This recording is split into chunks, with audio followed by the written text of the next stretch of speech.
ओम नमो नारायण महाराज जी, जय श्री कृष्ण। हरिओम हरिओम। जय श्री कृष्ण महाराज जी। जय ओम नमो नारायण स्वामी जी। हरिओम हरिओम। ओम नमो नारायण।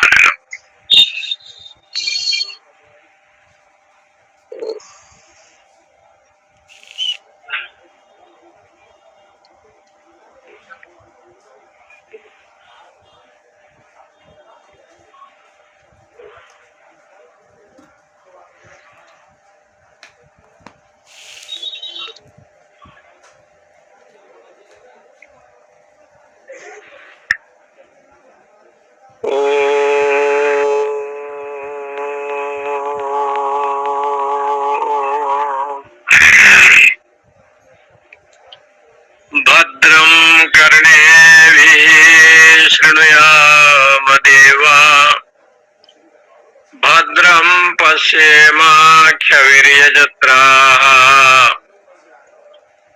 स्थिरैरङ्गैः तुष्टुवागुंसस्तनूर्भिर्यसेव आई देवहितं यदायुः। प्रवचन है, बैठ पानी वाले पिला।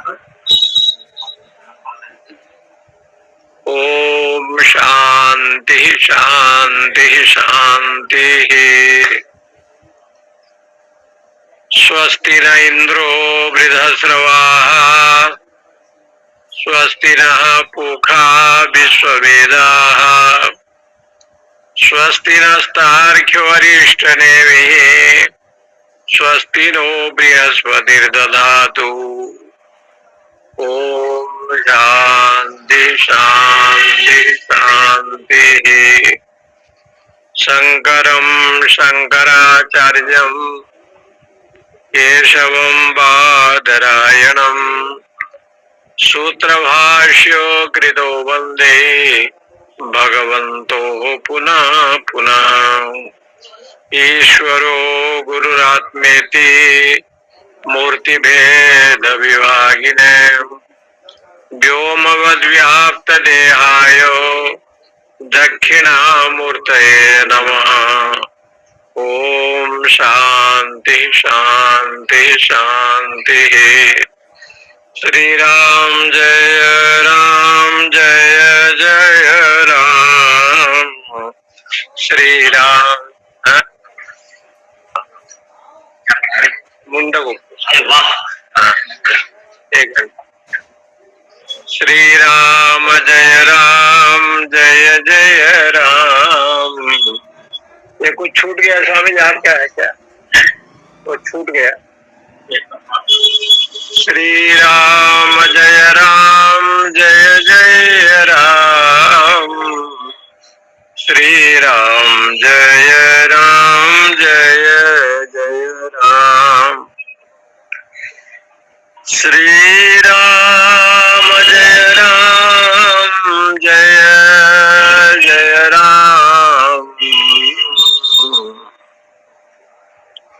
श्री राम जय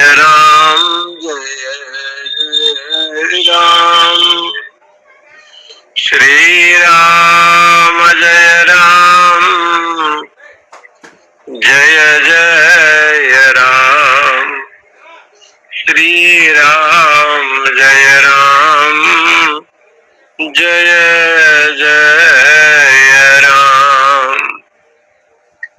श्री राम जय जय राम। श्री राम जय जय राम। श्री राम जय जय राम। श्री राम जय जय राम। श्री राम जय जय राम। सौनको है हवै महाशालो अंगीरसं विधिवदुपसन्नः प्रपच्छः कस्मिन्नो भगवो विज्ञाते सर्वमिदं विज्ञातं भवतीति। मुंडकोपनिषद प्रथम मुंडक के ये तीसरा मंत्र है। अथर्ववेदीय मुंडक उपनिषद में आचार्य परंपरा यानी गुरु परंपरा, किस परंपरा से और किस प्रकार से ये जो अद्वैत परंपरा है यानी जो आचार्य परंपरा है, एवं परंपरा प्राप्तम इमं राजर्षयो विदुः स काले नेह महता योगो नष्ट परंत। एक परंपरा हमारे जो आचार्यों का है, ऋषियों का है, गुरुजनों का है, उस विषय को यहाँ बताया। सौनको हवै महासालो, सुनक के पुत्र का नाम सौनक है। सुनक के जो पुत्र जी हैं उनका नाम सौनक है। सौनक एक बहुत बड़ा, वो गृहस्थ आश्रम में रहते हुए भी बहुत बड़े उपासक थे, भजनानंदी थे, सत्संगी थे, ऋषि थे। इसलिए उनको कहते हैं महाशाल। महाशाल शब्द का अर्थ कल हमने बताया कि वो बड़े गृहस्थ थे, महान गृहस्थ थे। गृहस्थ होना अलग चीज है और महान गृहस्थ होना एक अलग चीज है। जिनमें दया हो, दान हो, सेवा हो, समर्पण हो, सत्संगति हो, स्वाध्याय हो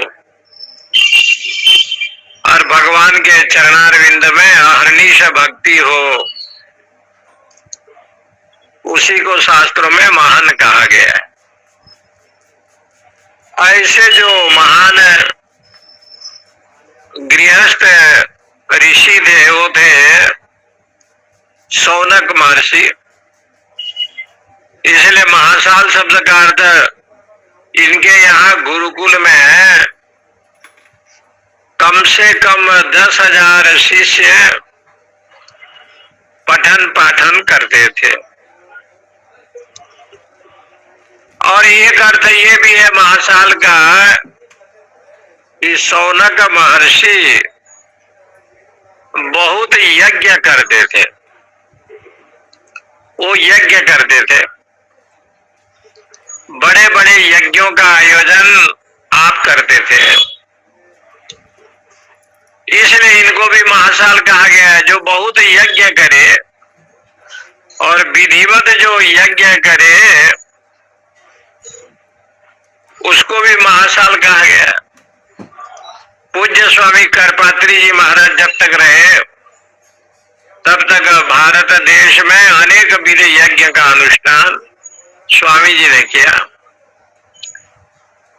और हर वर्ष करते थे। महाकुंभ इत्यादि में तो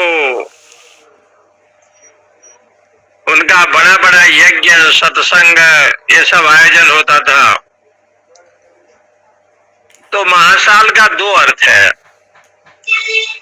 एक तो जो महान गृहस्थ है उसको महाशाल कहते हैं,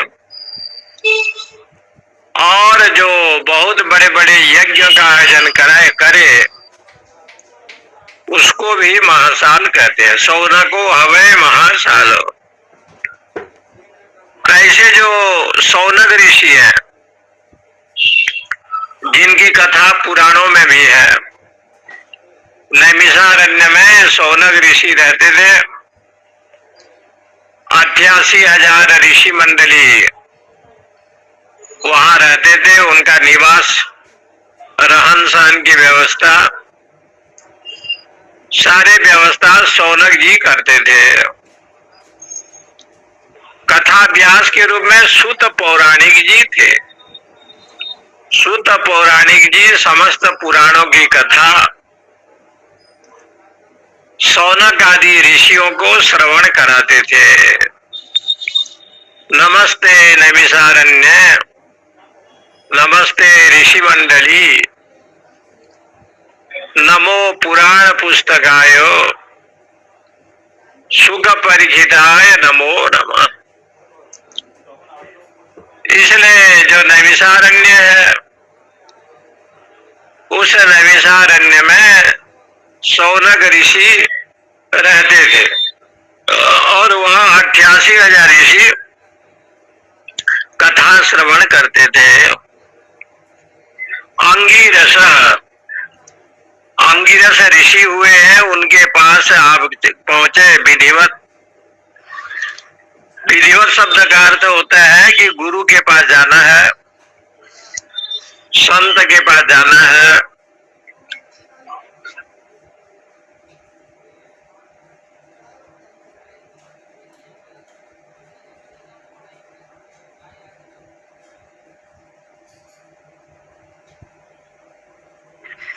किसी महापुरुष के चरणों में जाना है तो पत्राशक्ति पत्र पुष्प फल यथाशक्ति श्रद्धा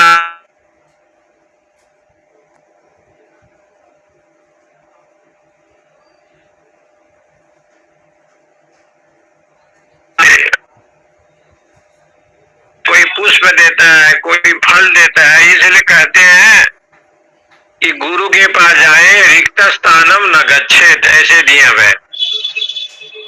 खाली हाथ करके न जावे, गुरु के पास जावे तो कुछ लेकर के जावे।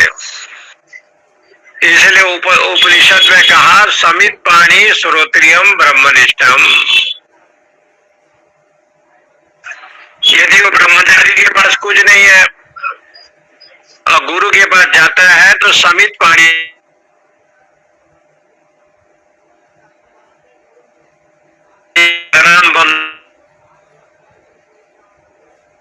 अपने सदगुरु का दर्शन करे,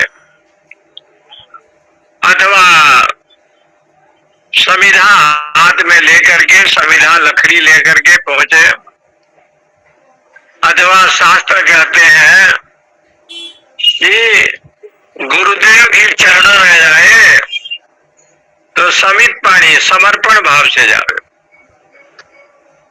समर्पण होकर के जावे, अभिमान न दिखावे, अभिमान न दिखावे।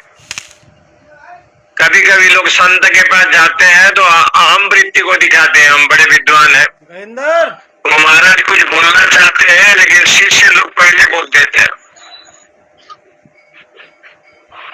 और वो गुरु जानते हैं कि मेरा शिष्य योग्य है, उत्तम है, उत्तम अधिकारी है, और उत्तम अधिकारी को देख करके गुरु प्रसन्न होता है। ये गुरु का स्वभाव है।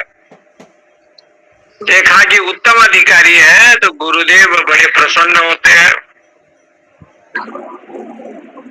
इसलिए शास्त्रों में बार बार कहा परीक्ष लोकान कर्मचितान ब्राह्मणों निर्वेद माया नास्त कृता कृतेन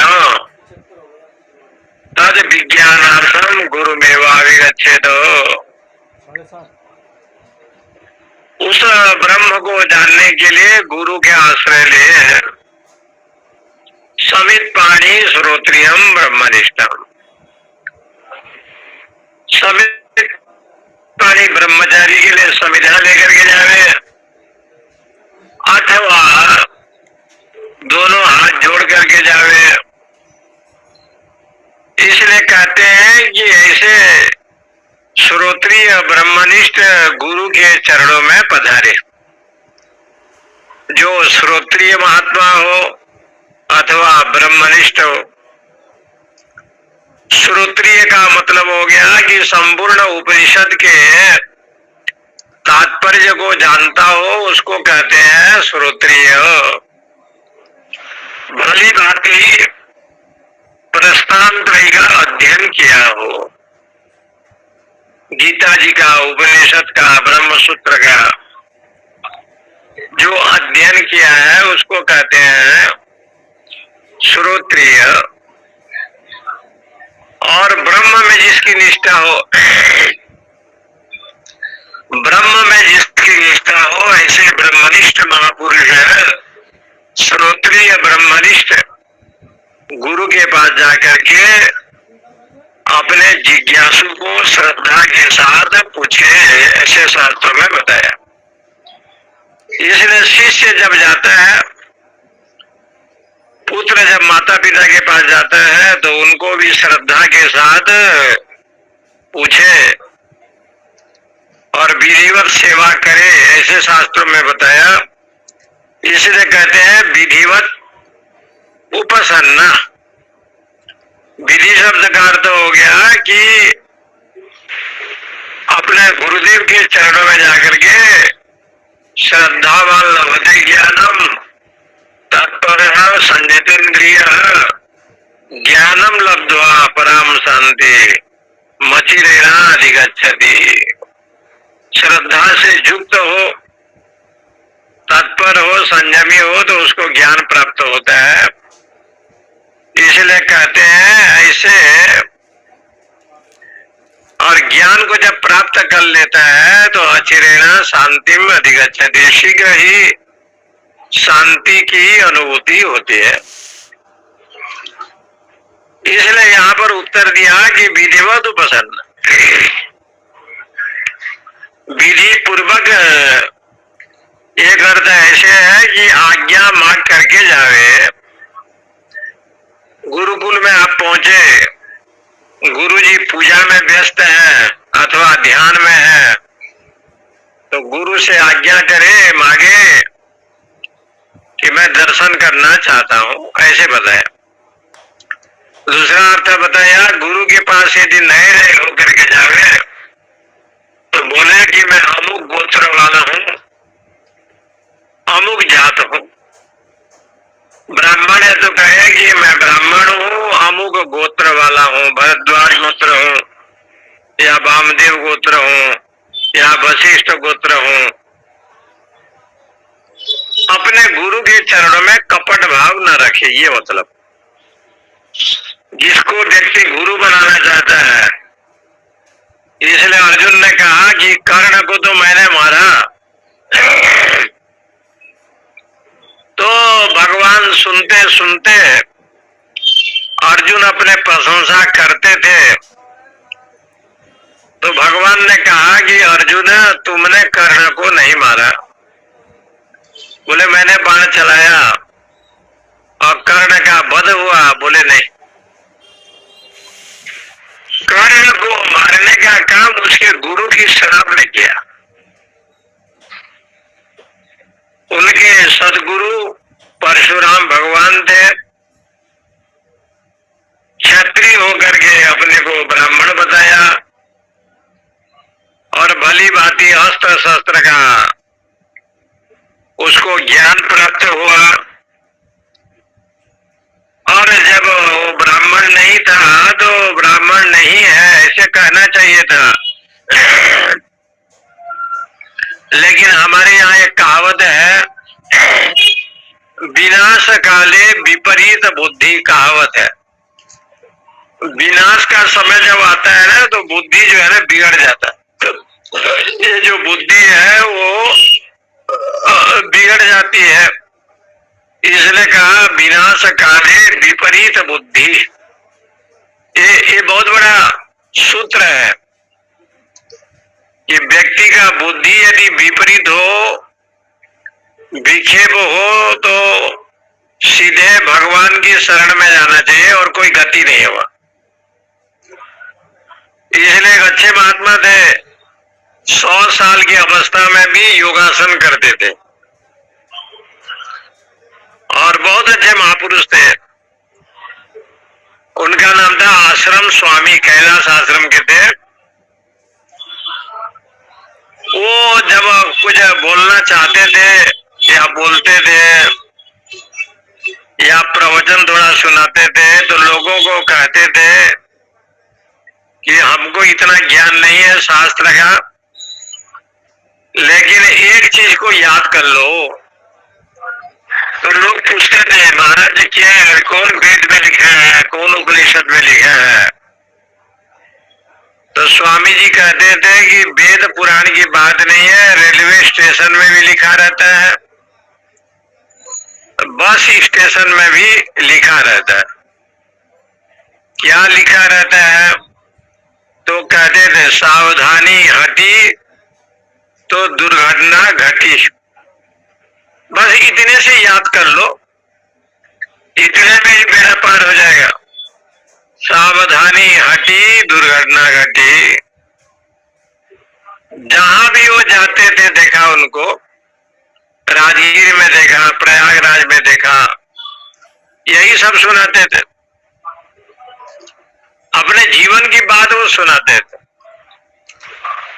और शीर्षासन में 10 शांति मंत्र, ईशावास्य उपनिषद का पाठ है, पतंजल योग दर्शन का सूत्र नित्य पढ़ते थे शीर्षासन में। और यही बात को सिद्ध करते थे कि सावधानी यदि चला गया तो दुर्घटना हो गया, सावधानी हटी दुर्घटना घटी। महापुरुषों का जो अनुभव है ना, पुराने पुराने संतों का अनुभव बड़ा अद्भुत रहता है, बहुत दिव्य है। तो यहाँ कहते हैं विधिवत, इसलिए गुरु के चरणों में उपसन्न प्रवेश हुए। गुरु के चरणों में जब गए तो प्रपच्छ, सौनक जी ने अंगिरस ऋषि को पूछा। पूछने का भी एक तरीका भगवत गीता में बताया है कि जब कोई प्रश्न पूछता है तो साष्टांग दंडवत प्रणाम अथवा विनय से युक्त होकर के प्रश्न पूछना चाहिए। इसलिए प्रपच्छ प्र उपसर्ग है और ये धातु पृच्छ धातु है। प्रश्न प्रश्न जब करता है पप्रच्छ, इसलिए उन्होंने कहा कि यदि पूछना है तो भली भांति सेवा के द्वारा, समर्पण के द्वारा, ऐसे कहा गया पप्रच्छ। इसी के ऊपर भगवान शंकराचार्य ने थोड़ा लिखा, विधिवत विशेषणाद उपसदन विधेय पूर्वेशाम अनियम इति गम्यते मर्यादा करणार्थम। मर्यादा पूर्वक जो है ना पूछे, इसलिए ये कहते हैं कि वो जाकर के विधिवत साष्टांग दंडवत प्रणाम करते हुए कस्मिन्नु भगवो विज्ञाते सर्वम इदम विज्ञातम भवति। ये प्रश्न है, कस्मिन्नु भगवः विज्ञाते सर्वम इदम विज्ञातम भवति इति। इसको जान लेने के बाद कस्मिन्नु भगवो विज्ञाते, हे भगवः ये संबोधन है। इसको जान लेने के बाद सर्वम इदम विज्ञातम भवति, सब कुछ जान लिया जाता है और कुछ जानना शेष नहीं रहता, सब कुछ जान लिया जाता है। सर्वम इदम विज्ञातम भवति इति, और कोई जानना शेष नहीं रहता। किसको जान लेने के बाद ये प्रश्न है। और ये प्रश्न क्या है, तो जैसे संस्कृत में एक न्याय है देहली दीपक न्याय, मध्य दीपिका न्यायार्थम व विशेषणम अस्मदादि सु उपसदन विधेर दिष्टत्वात् कस्मिन्नो भगवो विज्ञाते नु इति वितर्के। यहाँ भगवान शंकराचार्य कहते हैं एक न्याय है देहली दीपक न्याय। आपका घर है और बिजली नहीं है, एक दीपक जलाए, बीच में यदि रखेंगे तो केवल कमरे को प्रकाश करेगा, कमरे के अंदर। तो एक ने कहा कि जो खिड़की लगी है उसके ऊपर रख दो, और उसके ऊपर जब दीपक को रखा तो कमरे को भी प्रकाशित किया और बाहर भी प्रकाशित किया। इसको कहते हैं भीतर भी प्रकाशित किया और बाहर भी प्रकाशित किया। इसका नाम हो गया देहली दीपक न्याय। देहली दीपक न्याय इसी को कहते हैं। ये बड़ा प्रसिद्ध न्याय है। ये जो न्याय जो विषय बताया है हजारों न्याय का विषय है, बना देहली दीपक न्याय है।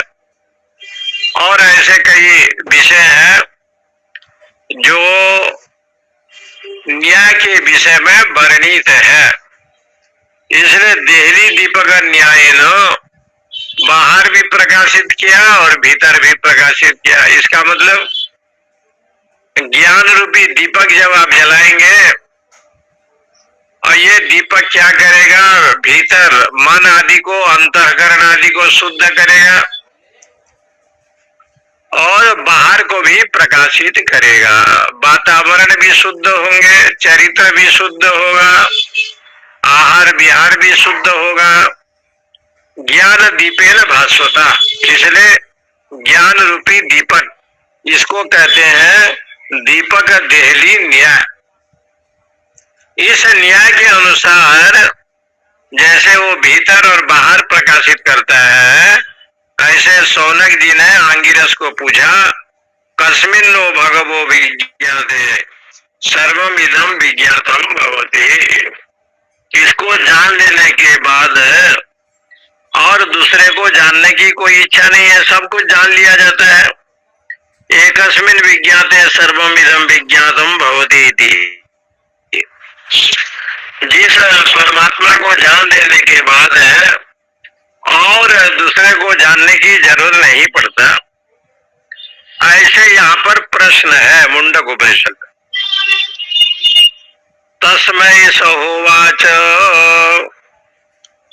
द्वे विद्ये वेदितव्ये इति अस्म यद ब्रह्मविदो वदन्ति परा चैव अपरा च।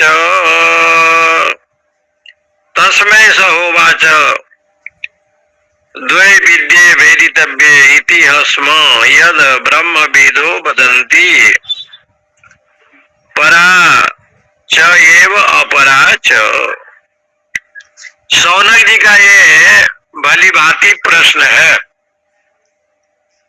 तद विद्धि प्रणिपातेन परिप्रश्नेन सेवया उपदीक्षन्ति ते ज्ञानम ज्ञानिनम तत्वदर्शिना। इसलिए गीता जी में स्पष्ट किया, तद विद्धि प्रणिपातेन, उस ब्रह्म को जानने के लिए भली भांति गुरु के पास जावे, प्रणिपात होकर के, दंडवत होकर के। तद विद्धि प्रणिपातेन परिप्रश्नेन, और प्रश्न भी पूछे तो शास्त्रीय विधि का अनुसरण करते हुए पूछे। शास्त्रीय विधि का अनुसरण कर सेवया, और सेवा के द्वारा, ये तीन विधि बताया। भली भांति तद विधि प्रणिपातेन परिप्रश्नेन और सेवया, सेवा के द्वारा भी संतुष्ट किया जा सकता है। इसलिए यहाँ पर कहते हैं कि छांदोग्य उपनिषद में कथा आती है कि ऋषि बालक गौ, बूढ़ी बूढ़ी गौ लेकर के गया, गुरु जी ने आदेश दिया, 1000 गौ जब होगा तब आधा वो गए और सेवा के द्वारा धीरे धीरे 1000 गौ को प्राप्त किया। और एक सहस्त्र गौ लेकर के जब आ रहे थे तो रास्ते में उनको ब्रह्म ज्ञान हो गया। गौ माता ने उपदेश किया, यज्ञ कुंड में यज्ञी ने उपदेश किया, और बाद में गौतम जी के पास जब आए तो गौतम जी ने कहा कि बेटा तुम्हें ब्रह्म विद्या प्राप्त हो गया।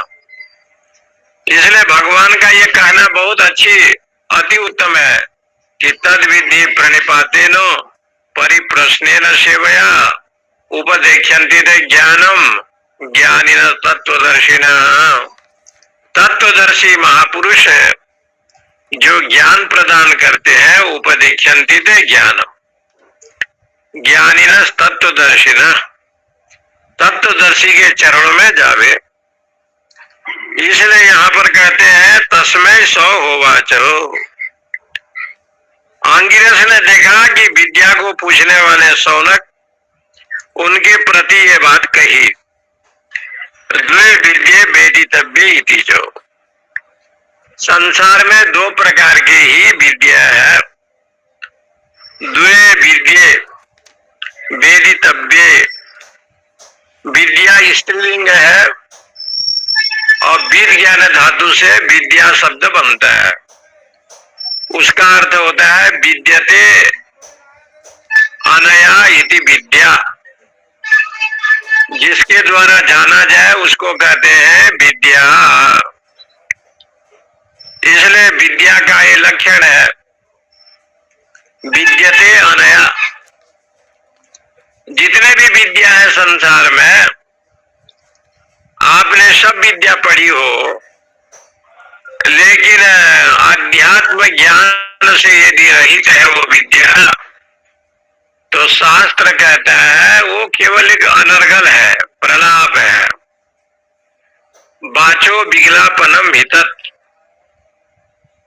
वो तो वाणी का एक बिगलापन है, पागलपन है। सब विद्या को जानता है लेकिन भगवान को नहीं जानता, भगवत विद्या को भूल गया, आत्म विद्या को भूल गया, केवल अनात्म चिंतन करता है। अनात्म को तो सब जानता है। इसलिए कहा कि दो विद्ये वेदितव्ये, दो प्रकार की विद्या है। हाँ वाह, इसलिए ब्रह्मवादी लोग इस प्रकार से कहते हैं पराच एव अपराच। एक परा विद्या है, एक अपरा विद्या है। परा विद्या का भी वर्णन आगे आएगा और अपरा विद्या का भी। इसलिए पराच परमात्मा विद्या ऐसे लिखा। परा जो है परमार्थ संबंधी विद्या है और अपराच धर्म अधर्म साधन तथा विषय, धर्म का विषय अधर्म का विषय, उसके साधन, उसका फल, ये जो संसार का जो विषय है ये अपरा विद्या है। भगवान भाष्यकार ने शंकराचार्य ने इतना कहा, पराच परमात्मा विद्या, अपराच धर्म अधर्म साधन तत्फल विषय। धर्म अधर्म उसके साधन जो पुण्यादि है, विधि कर्म निषेध कर्म और उसके फल इत्यादि जो है, ये सब है अपरा विद्या कहा गया है। अपरा विद्या, इसलिए ये दो प्रकार की विद्या का निरूपण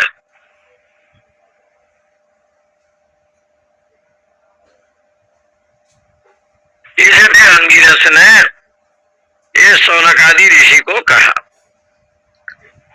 तब कहते हैं कि क्रम अपेक्षा से कहना चाहिए, तो कहा भाई पहले भी बताए हैं विद्याम च विद्याम च यस्तद भेदो भयम सह अविद्या मृत्यु तीर्थवा विद्या मृतम अश्नुते।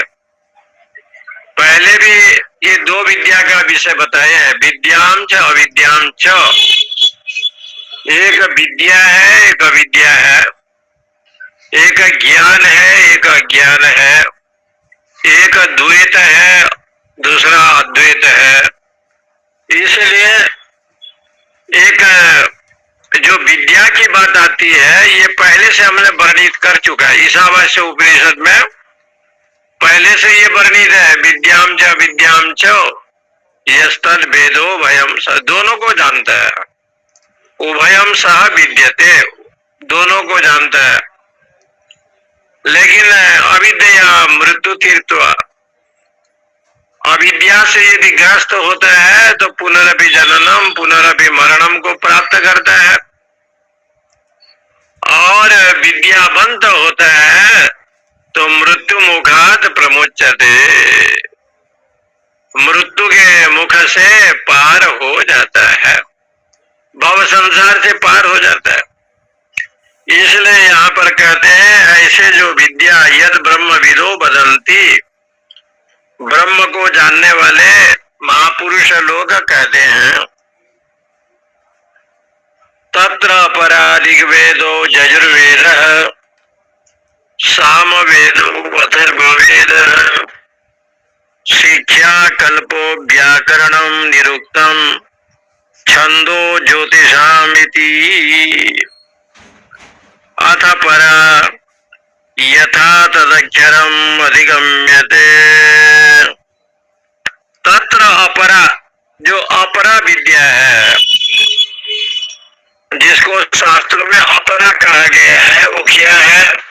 तो कहा ऋग्वेदो, ऋग्वेद, यजुर्वेद, यजुर्वेद, सामवेद, अथर्ववेद, ये 4 वेद हैं और इसके अंग हैं। अंग कितने हैं? षडंग, 6 अंग हो गए। शिक्षा, कल्प, व्याकरण, निरुक्त, छंद और ज्योतिष,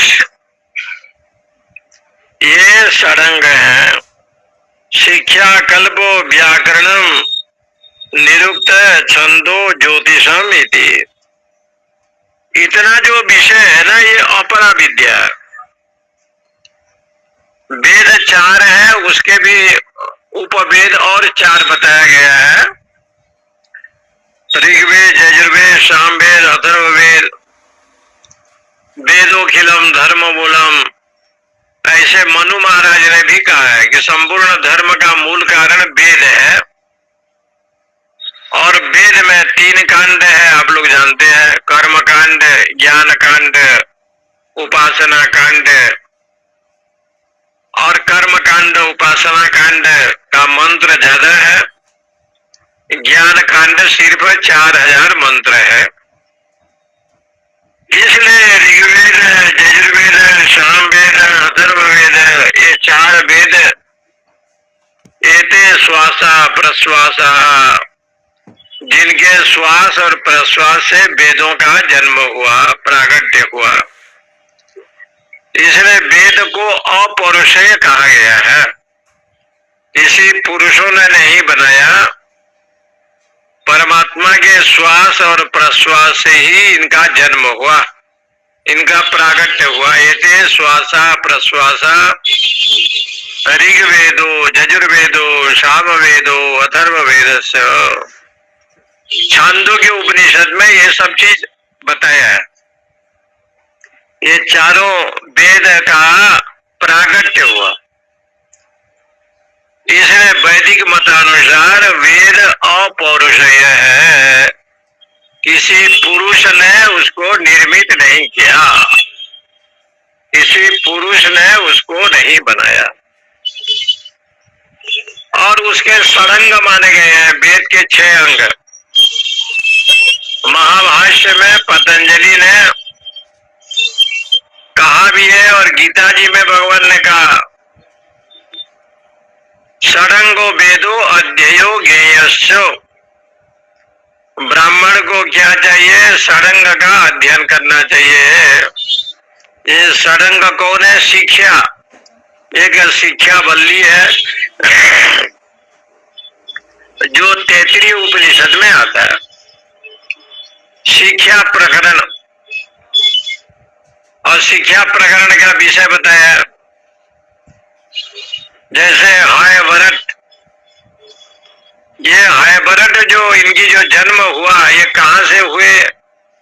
तो व्याकरण में उसको आया, ऋतु लसानाम दंता, ऋतु रुषाणाम मूर्धा, यम गणनाम नासिका जो, ऐसे जो ये शब्द आया है, किसी का नाक से, किसी का दंत से, ईचु यसानाम तालु, ई और 6 वर्ग ज छ ज झ यहाँ ये तालु से जन्म हुआ, तालु में ही बोला जाएगा।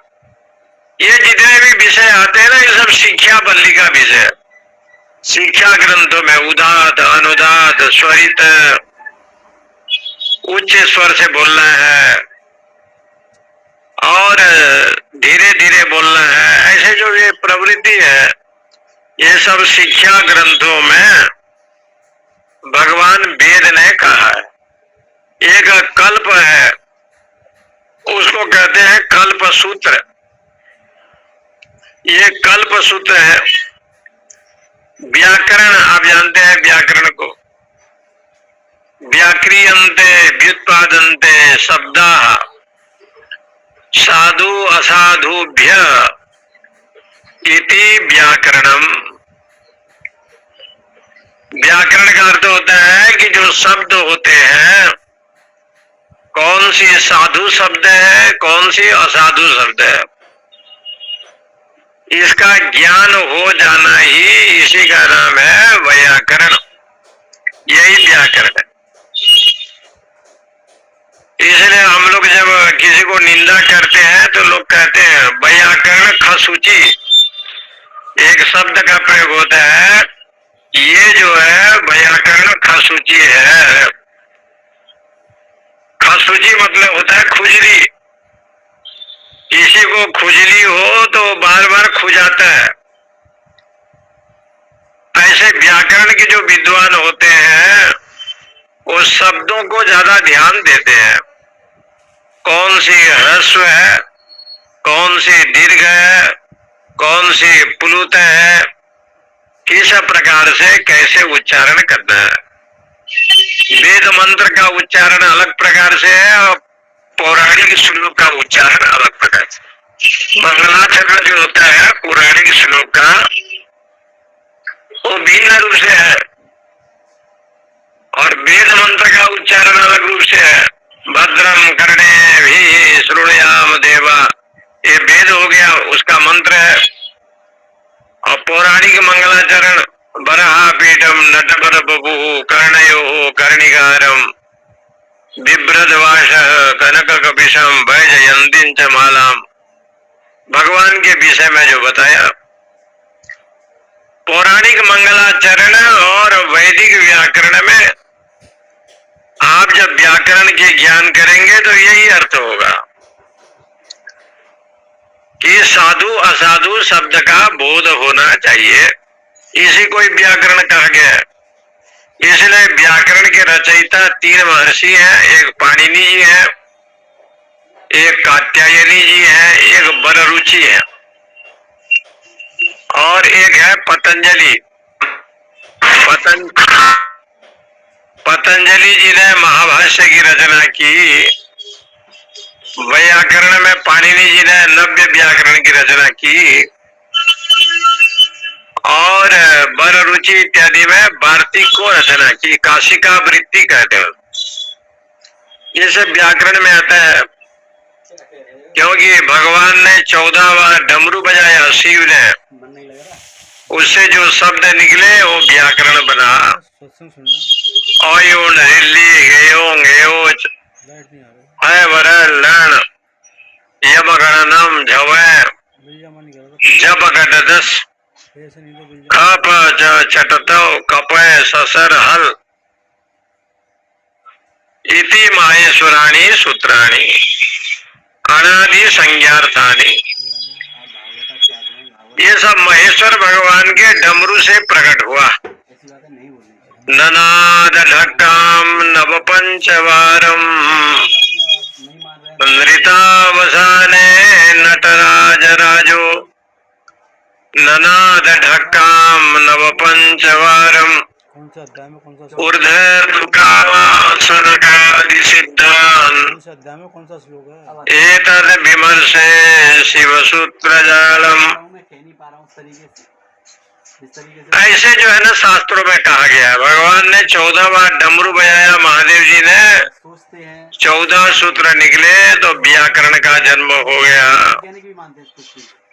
उस व्याकरण में ये शास्त्र कहते हैं कि यद्यपि सुनाई गई थी कोर्ट से, तो कोर्ट से फांसी सजा सुनाई गई, तो उस पर एक एक्सपेरिमेंट व्याकरणम क्या सुनने को सकृत सकृत, जैसे सकृत कहेंगे तो एक बार, और सकृत कहेंगे तो विष्टा मल, तालव्य सकार वाला सकृत होगा तो उसका अर्थ हो जाएगा विष्टा,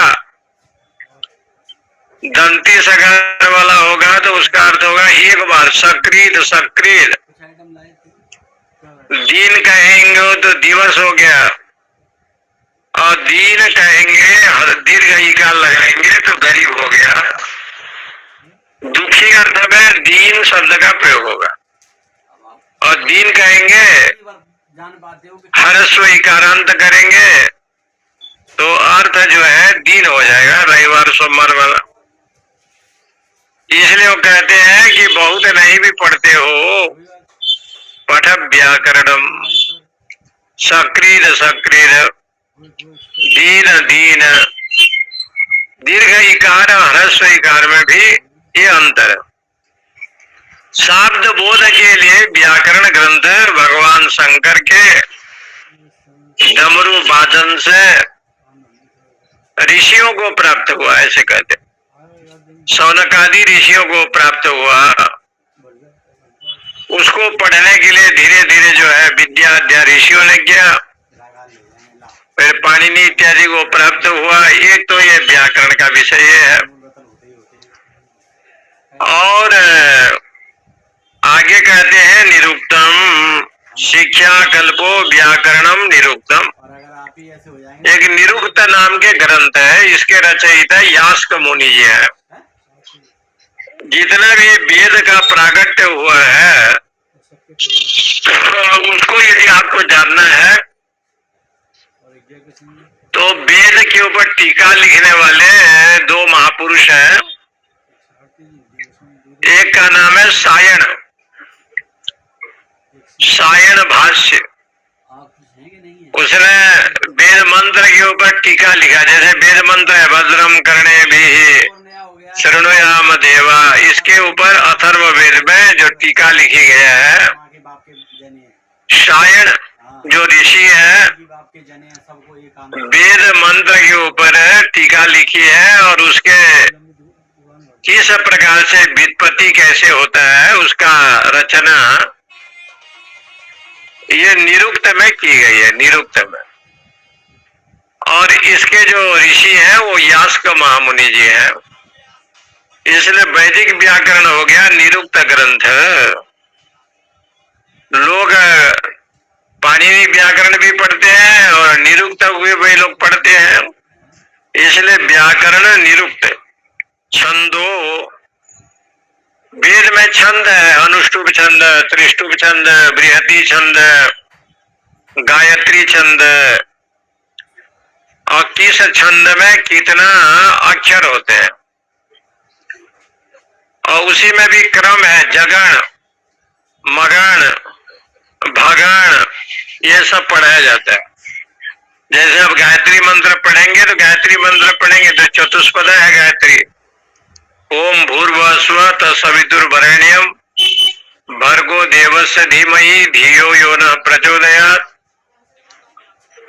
ये 24 अक्षर वाली गायत्री है,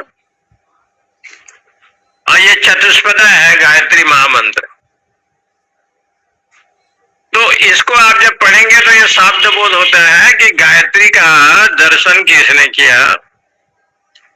शास्त्र कहता है कि विश्वामित्र महामुनि जी ने गायत्री जी के दर्शन किए, और उन्होंने भली भांति पुरस्चरण किया। तो वो क्या है कि छंद है, सामवेद का छंद अलग है, ऋग्वेद का छंद अलग है, अथर्ववेद यजुर्वेद का भिन्न भिन्न छंद है। जैसे यजुर्वेद में 2 विभाग कर दिया, एक शुक्ल यजुर्वेद, कृष्ण यजुर्वेद। और ये जो लोग रुद्री करते हैं, रुद्री पाठ है, नमो बिलमिने चक बचिने च नमो बर्मिने च बरूथिने च नमः, ये जो विषय पढ़ा जाता है, जैसे एक छंद और छंदों में भिन्न भिन्न रूप से उच्चारण की जाती है। गणानां त्वा गणपति गुं हवामहे प्रियाणां त्वा प्रियपति गुं हवामहे निधीनां त्वा निधिपति गुं हवामहे बसो मम आहम जानि गर्भधमा त्वमा। ये देखिए इसमें छंद आएगा, लेकिन सामवेद का जो छंद है वो बहुत सुस्वर होता है। इसलिए बलि महाराज ने बामन को देखा कम से कम 5-7 किलो और सामवेद का स्वर को जब श्रवण किया तो बलि जी की मन बड़ा प्रसन्न हुआ। उसने कहा कि पंडित जी आप सामवेद का गायन करते हैं, नहीं, उसके लिए नहीं। इसलिए भगवान ने कहा कि जितने भी वेद है उसमें मैं साम हूँ। साम वेदोस्मि, वेदानाम साम वेदोस्मि, मैं साम वेद हूँ। बहुत सरल, शांत, सुमधुर ऐसे सामवेद का अध्ययन लोग करते हैं। जहाँ ये चतुर्वेद पढ़ाया जाता है, चारों वेद, और चारों वेद का पारायण जहाँ होता है, कभी श्रवण करें तो आपको लगेगा कि क्या अद्भुत है। इसलिए यजुर्वेद का स्वर अलग है, सामवेद का, अथर्ववेद का, ऋग्वेद आदि ग्रंथों का उनके आचार्य लोग अलग है। छंद, इसलिए छंद कहा गया। उनका जो छंद शब्द का जो मंत्र भाग, उसमें भी 3300 रुपए 2 प्रकार का है, एक शतपथ ब्राह्मण, एक गोपथ ब्राह्मण। एक का नाम है शतपथ ब्राह्मण और एक है गोपथ ब्राह्मण। एक है मंत्र भाग, एक है संगीता भाग। उसमें 2 भाग की कल्पना की गई है, मंत्र भाग भी बताया है और संगीता भाग। संगीता का भी अध्ययन होता है और सुस्वर से अध्ययन होता है। ऐसे इसलिए उसको कहते हैं छंद ज्योतिषाम अपि। और ज्योतिष जो फलाफल का विचार होता है, ये ज्योतिष है। तो ये षडंग चारों वेद ये जितने हैं ये सब अपरा बताया।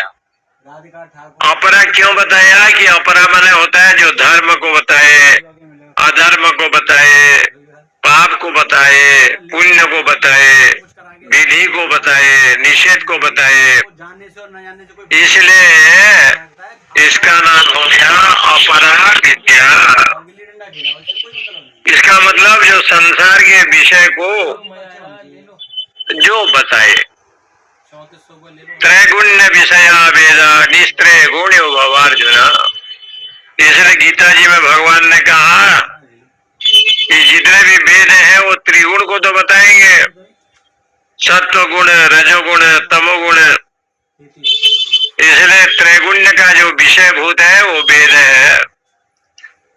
लेकिन अर्जुन त्रिगुण से ऊपर उठ जाओ, निस्त्रय गुण्यो भवार्जुन, त्रिगुणातीत बन जाओ, त्रिगुणातीत। ये तुम्हारे जीवन का आनंद है। और जब त्रिगुण से उठ जाओगे तो संसार का आनंद, संसार रहेगा नहीं। तो संसार जब नहीं रहेगा, काम क्रोध लोभ आदि, तो उसका आनंद एक अलग है। इसलिए वितराग महापुरुष लोग का एक आनंद आप देखिए, कितने कितने बड़े मठ है, आश्रम है, संतों ब्राह्मणों गौ की सेवा भी होती है, लेकिन एक आनंद में, ब्रह्मानंद में रमण करते हैं। ब्रह्मानंदम परम सुखदम केवलम ज्ञान मूर्तिम द्वंद्वातीतम गगन सदृशम तत्वमस्यादिलक्ष्यम एकम नित्यम विमलम अचलम सर्वदी साक्षीभूतम भावातीतम त्रिगुण रहितम सद्गुरुम तम नमामि। ऐसा ब्रह्म तत्व का जो विषय है वहां पर लोग दर्शन करते हैं। ऐसे शास्त्रकारों ने कहा। सदगुरु के चरणों में गुरु की वंदना की गई। ब्रह्मानंदम परम सुखदम, ब्रह्मानंद में रमण करने वाले, इसलिए अपरा विद्या। इसलिए यहाँ पर कहते हैं अथ परा यया तद अक्षरम अधिगम्यते। परा विद्या कौन है? अथ परा बोले यया अक्षरम अधिगम्यते। ये जो आत्मा है, ब्रह्म है, जो परमात्मा का ज्ञान है, इसका नाम हो गया परा। ये परा विद्या है। दो विद्या बताया, परा विद्या और अपरा विद्या। अविद्याय अपाय ये वही पर प्राप्ति न अर्थांतरम। भगवान शंकराचार्य ने कहा कि परा विद्या को जान करके क्या होगा, तो कहते हैं अविद्याय अपाय, अविद्या की निवृत्ति हो जाए और परमात्मा की प्राप्ति हो जाए। यही जो है ना विद्या का कारण है, मूल कारण यही है। विद्या यही कहती है कि परमेश्वर का प्राप्ति हो और संसार की निवृत्ति हो जाए। या वेद बाह्य स्मृतयो हो, याश्च याश्च कुदृष्टयः सर्वास्ता निष्फला प्राप्य तपोनिष्ठा ही वा स्मृता। भाष्य में है, मनुस्मृति का वचन है। या वेद बाह्य, जो वेद से बाहर है, स्मृत, ऐसे जो स्मृति है, कहते हैं याश काश कुदृष्टय, ऐसे जो जितने भी विषय है जो वैदिक मत का सम्मत नहीं है, तो कहते हैं सर्वास्ता निष्फला, वो सब निष्फल है। जो परमात्मा से अलग कर दे ऐसा जो विद्या है वो निष्फल विद्या है। इसलिए यहाँ पर वो परा विद्या क्या है, तो कहते हैं जो ब्रह्म तत्व है वही परा विद्या है। वो ब्रह्म तत्व का ज्ञान कैसे होगा, तो लिखते हैं वैराग्यम च न अक्षरम अधिगम। वैराग्य के बिना वो संभव नहीं है। जीवन में यदि वैराग्य हो जाए तब तो वो संभव है, और बिना वैराग्य के परा विद्या माने आत्म विद्या का ज्ञान असंभव बताया। वैराग्यवान पुरुषो वेद। जब वैराग्य हो जाए, विराग बिनु सन्यासी, क्योंकि वैराग्य के बिना इंद्रिय का निग्रह नहीं होता ना। तो जब तक इंद्रिय का निग्रह नहीं होगा तब तक जो है ये आत्म साक्षात्कार होना बड़ा कठिन है, क्योंकि इंद्रियां हमेशा बहिर्मुखी हैं। बहिर्मुखी जगत में ही इंद्रियां जाती है। इसलिए आत्म साक्षात्कार करने के लिए तमेव विदित्वाति मृत्युमेति नान्य पंथा विद्यते यनायो। उस आत्मा को जाने बिना अन्य की गति नहीं है। जैसे दो विद्या बताया विश्वामित्र जी ने, बला अति बला, ऐसे परा विद्या और अपरा विद्या।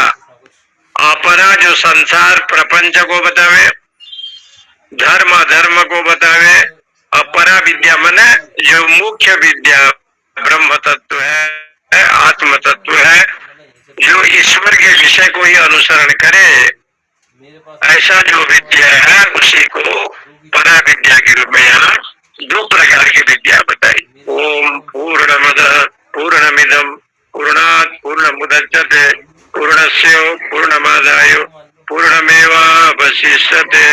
ओम शांति शांति शांति। ओम नमो नारायण। प्रणाम स्वामी जी। जी नमो नारायण जी। प्रणाम स्वामी जी। हरिओम। जय श्री कृष्ण महाराज जी, जय श्री नमो महाराज जी। नमो नारायण जी।